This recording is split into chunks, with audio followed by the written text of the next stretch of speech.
The many differences that I see from when I was a student in 1978 to 82 and coming back here as a professor in 2001 is that actually we have a lot of female professors. When I was a student here, I mentioned Anita Goodstein. She was one of the few female professors at Sewanee.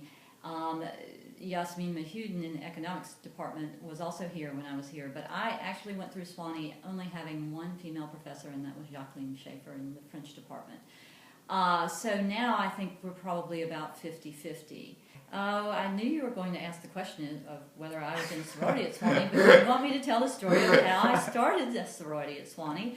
When I came in 1978, there were two sororities, and one was Theta Kappa Phi and one was Gamma Tau Upsilon. They were both local sororities, but there were more and more women coming to Sewanee. I think when I was here in 1978, it was probably 60-40, 60% men, 40% women. And the women needed a social outlet. There was really nothing for women to do at Sewanee besides go to class and go back to the dorm.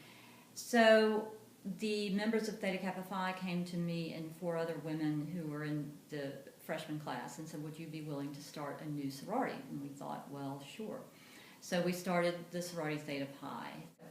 She writes, and this is the conclusion of Maxine Kumin's poem, Youth Orchestra with Dogs. Here on the Episcopalian plain that once shunned women, Jews, and colored skin, an orchestra containing all assembles the first violinist, sincerely 16, in a Laura Ashley print, arrives on stage to modest applause. The Adam's apple conductor raises his baton. Members in vigorous unison embark on Copland's Appalachian Spring.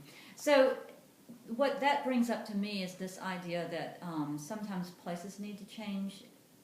Really, places don't need to change, but sometimes the ideas that are in those places need to change. And in this case, all those ideas did change. As students, what I hope our freshmen will do is learn the ideas that we teach them, but then also learn to have the courage to change those ideas if they need to be changed.